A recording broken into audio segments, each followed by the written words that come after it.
Hello and welcome. Hope everyone's doing alright. I am doing all good. I've just done me tidy up from winter to spring, and when I say tidy up, I've just moved mess from one side to the other, but there we go.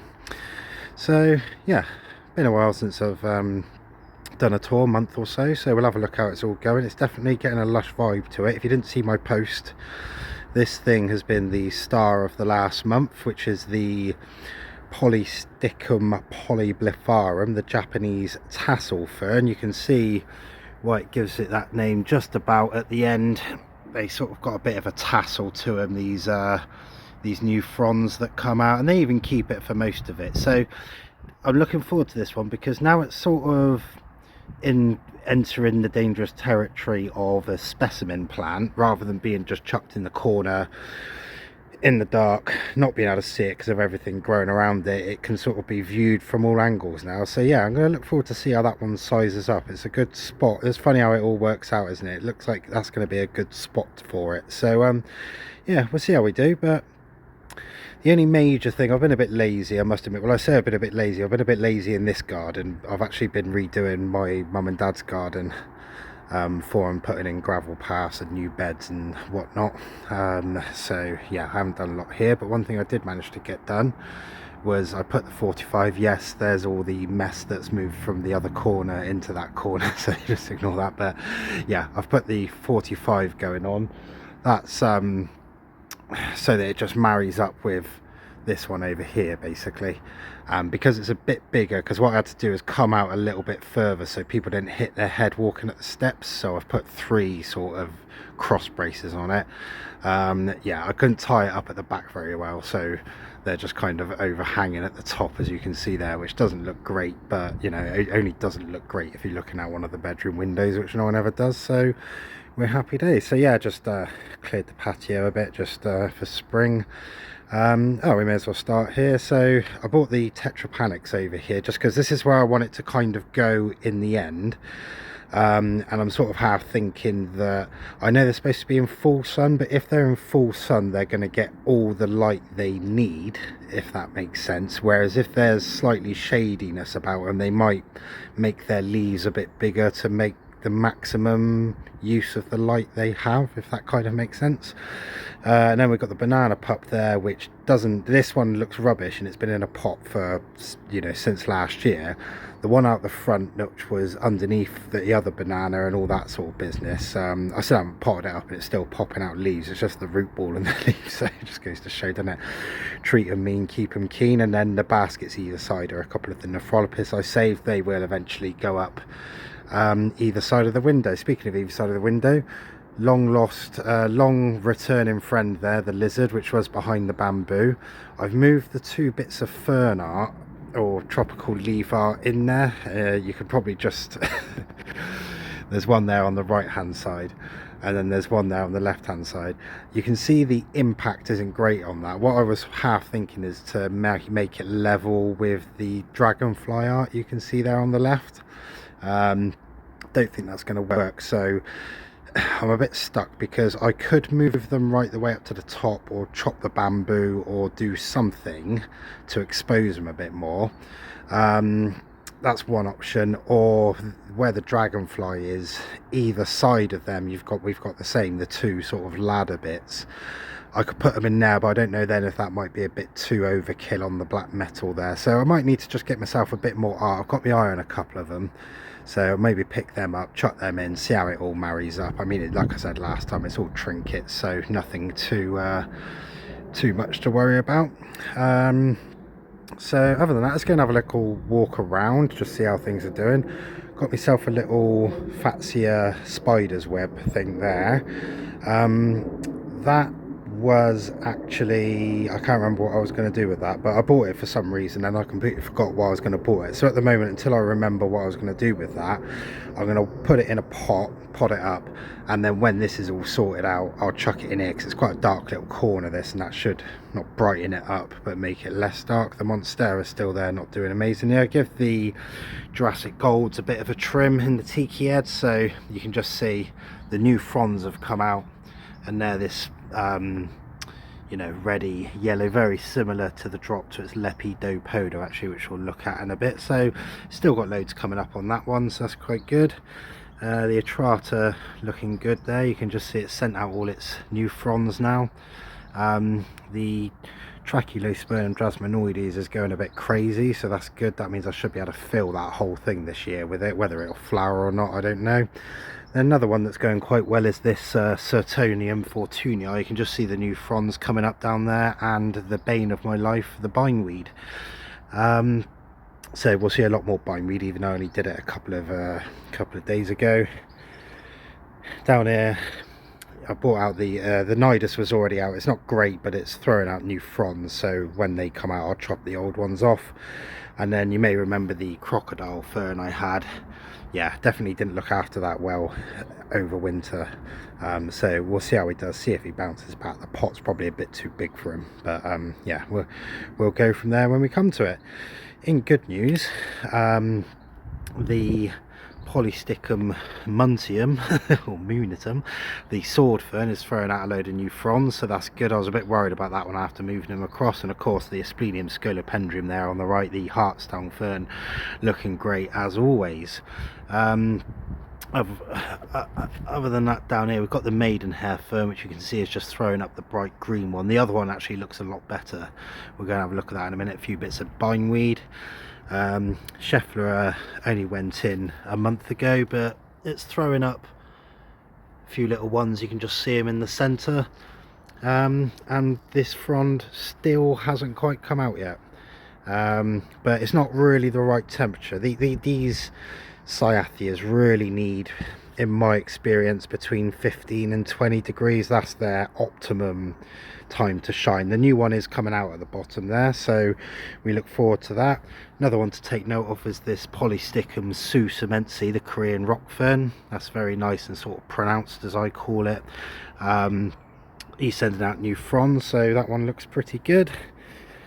The real star around here is this Dixonia. This is just a plant Dixonia. Well, not plant Dixonia, but you know what I mean, just, you know, there's no trunk on it basically, and it is really going some. It's already thrown out, what, 4 or 5 fronds this year, so that's good. Still got plenty more coming up down there as well, so happy days. The bigger Dixonia, the 1 foot one, browned off for the most part. Had to chop off one of the only green ones so that the Scheffler gets some light, and then there's one green one under all of that. But if my eyes don't deceive me, it looks like there's a knuckle just coming up there at about 9 o'clock, so they should come out. I haven't really done a lot with that. I just chucked a load of leaves with it and let the rest of it do it. Coming on to this Fatsia, berries have turned black.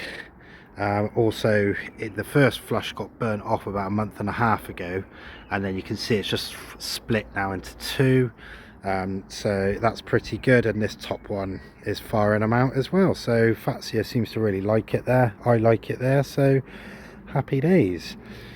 Getting on to some of the good stuff now. The Atrata starting to throw it out with its kraken like fronds, the way they come out. And yeah, just this tint that it goes here. Can you just see this one that's coming up at 3 o'clock, just the sort of lime green with the dark stipe, and then the tips are kind of almost like a metallic green. Yeah, it really looks good. We've got loads more to come up of that as well, so that's pretty good. We have a little check through on the Hydrangea Somalia, which I only put in late last year. We have some growth on that, and I expect there's some more in there. I don't want to disturb it too much, but yeah, he's going some. Now here we do have, this is the small Cyathid cooperi that was in the coil, as you can see down there, and you can see it's thrown up 2 new fronds already. Just look at that. I have missed the diamond ferns on these things, the diamond fronds on these things. They look good. Got another one coming up there as well, so it looks like by, you know, the end of May this one might be a fullish crown plant, whatever you want to call it. This is the smaller Polystichum setiferum Herrenhausen, similar to the one on the right. This is all new and vigorous though, and it looks kind of like, I don't know, like sort of like, I don't know, clown feet, the little balls you get at the end of clown feet. So yeah, he looks good. Moving on, this is the other maidenhair fern that I only put in a month or two ago, flushing out nicely, really filling out. It's really nice and sheltered down here, so hopefully that'll take over all of that. And again, the little 1-foot Dixonia I just put in, throwing out some new fronds, only small ones now, but I hope they'll get bigger as time goes by. The only other story in this corner really is the bindweed. You can just see it running up the back there, it running across the heart's tongues there. So yeah, it's just one of them things. I'm never going to get to the bottom of it, but I just pull it up as and when I see it, pretty much. That's all I do with that stuff. This Fatsia's flushing again.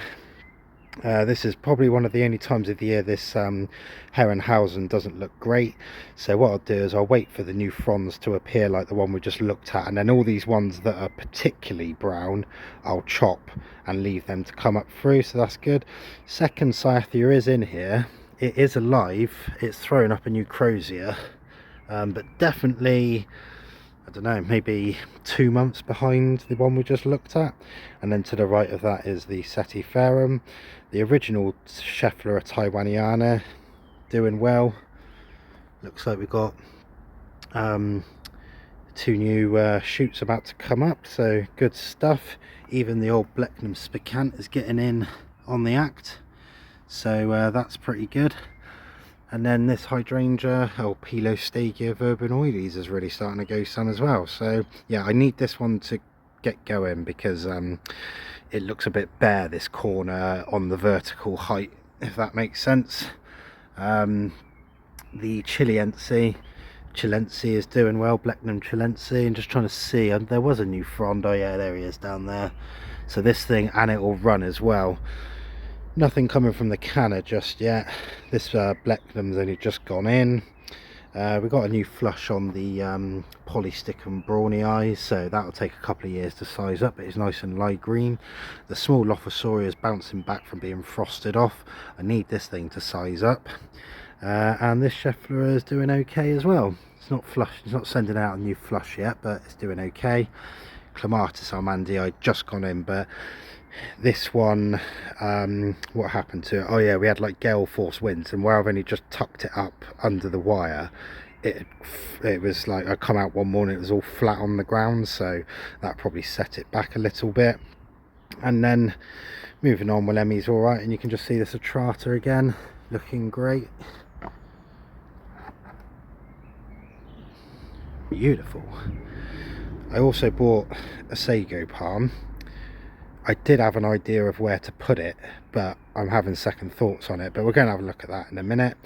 Otherwise, over here I've just tidied that up. I just give it all a sweep out and put some plants in there. So there's the 2 Hypulpus punctatas along with the Insetti, probably a bit early, finally chopped off the leaves. And then the monkey puzzle is over there. And speaking of Araucarias, I bought out me Norfolk Island palm. It's obviously a house plant. You can see someone forgot to rotate it when it was in the glass in the window. So it's all grown out one side. So yeah, we'll sort that out when it comes to it. Erythrosaura, the autumn fern, you can see throwing out its new fronds that are all red, and then they'll eventually go dark green in the summer, and then over winter they'll turn into a lime green. So one for winter, that definitely.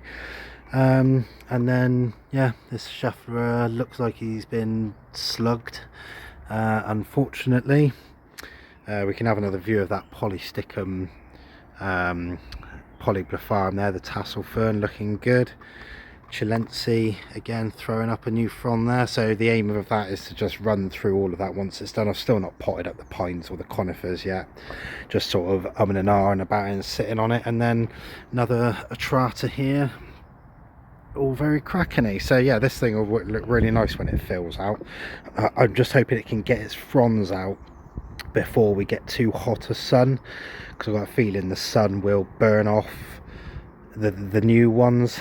Yeah, so if we come over to the last bits now, up in here we got the rabbit's foot ferns. They're all doing quite well, just starting to send out, well, they sent out the new croziers, they're just starting to flush out a bit now, so that's good.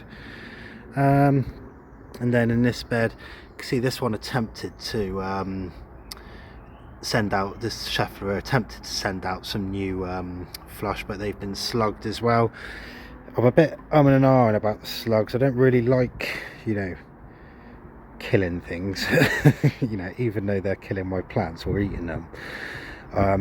So yeah, I'm going down the natural method with that, and what that is that I know from clearing out stuff, I know the trouble I've got is that basically where these dry stone wall is, I've basically given the slugs, you know, a free 7-star hotel stay in Dubai with all free excursions, and they're just sat in there during the day, and then they come out and it's perfect weather for them. So I got my two-pronged attack is that I found a couple of leopard slugs around in the garden when I was moving them around on moving stuff around on the weekend, so I'm hoping that they'll, you know, see there's loads of prey and multiply and whatnot. And then also that some plants, when they sense they're being attacked, they send out like enzymes or acids or whatever in their leaves, because the funny thing is that original Scheffler over there, the plant next to it, the Blechnum spicant, even that is getting munched by slugs, but that is not being touched. So I don't know whether it's done something to its leaves to make it, I'm going to curse it now, I'm going to come out and both those flushes are going to be eaten tomorrow. But yeah, just going to let nature take its course with it a little bit before I go too far with it. This Clematis almandii is loving life here. You can see the flowers are done. You can just see where that last sort of dark green leaves are. That's where it was 2 weeks ago, and it is all the way up there already, which is quite worrying because it's already run out of trellis and we're not even halfway through April yet. When it comes to the Larissa, I've got a feeling it's just prodding and poking a little bit. We've got a little cheeky shoot coming up there, cheeky shoot coming up there, nothing coming at the top there, so I'll probably chop this top lot off. And then a couple of little prods here that haven't really done too much, but we'll see. It's not had any sun. So the original plan for the sago palm was where this Strepsrelitza is, which is all white, white and a bit rubbish. It's going to dig that up and put it in there, but I'm a bit I'm in an hour and about. I think what I'm going to do is dig that up, that one, and put the pot of the sago palm in there, see what it's like. Ideally I'd like almost something like a yucca, like a sort of cordyline, but with the thick meaty leaves on it, preferably on a spike that's about a foot high, something like that. But we'll see. Elsewhere in here, the yeah, you can see the Lophosaurus is going well. Sent out this frond. This is going to be done in a minute. He's quite a beast. And then we've got a real beast coming up in there somewhere. There he is. So funny enough, that came out upside down and has bent back on itself and is going back up towards the Strepsrelitza now. So I fancy I could probably divide that Lophosauria. I'm not going to, but I fancy I probably could. And this Lophosauria as well, it hasn't died yet, even though it's only just gone in. And it's sending up a couple of new fronds. There's the two gingers. I think there was a little peak of the ginger. Oh yeah, there he is. So that's Hedychium greeny eye, that one. And you know, the rest of it's as it was. So last couple of bits now. Got the two passion flowers in here. The passion flower on the right isn't doing too much. This one's actually just started to send out some new stuff going, so yeah, we'll let that go. I finished putting these little brackets in there now, the little eye thing, so I'll just put some wires in there just to hold it all in, but for now it's doing okay. And then finally, a couple more new plants. The one in the pink pot is a Nephrolepis runner. We've got 3 lots of the black grass. Do you know what, it's funny because I saw it a few weeks ago at the Bristol Botanic Gardens. I saw a massive clump of it. It's the first thing I seen and was like, oh, that's quite nice. I might get me some of that. Went into the garden centre the next time and they had some, so I bought it. And then George of George's Jungle Garden fame was recommending it on the on his last video on the weekend. So funny how it all works out, isn't it? But yeah, I'm kind of thinking if it could clump out in that bed and that bed, then that would be quite good. So we'll get to that at some point. In here I'm getting seriously worried about this Cyathea australis. No signs of life whatsoever. It doesn't look in great condition, so I don't know what to do with that, whether to bring him out, pot him up and put him into emergency situation, or just leave him and trust that something good will happen. And then just lastly around here, I bought another Dicksonia Antarctica plant, which is just this one here. It's quite good value, 14 quid. I thought that was pretty good for one size like this. I was going to put it, just for a bit of an experiment, up in that fence post at the end of the pergola with the dead Nephrolepis in halfway up. I was going to put it in that one there. I still might, just to see what it looks like, but I'm going to wait for the winds to die down a little bit first. And then one I'm quite excited of course, I'd like to get one of these that was a little bit bigger, probably 100 times, but I couldn't resist. Dicksonia fibrosa, these things look great because they have the slender trunk, but the fronds are quite big. So yeah, I don't know what I'm going to do with that yet. Again, it was a bit of an impulse buy, but we'll do it. And the Aphenis there in the centre hasn't, you know, done anything yet.